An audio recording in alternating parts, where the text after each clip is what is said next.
In front of me is Samsung Galaxy M35 and today I would like to show you how you can remove a password from Google Passwords Manager.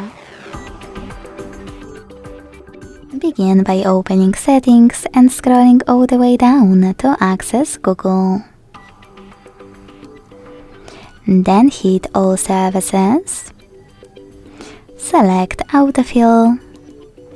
Autofill with Google and Google Password Manager. Now, after selecting password at the bottom left corner, tap on the one that you wish to delete. Enter your screen log. Hit the Delete button and confirm your choice in the pop-up.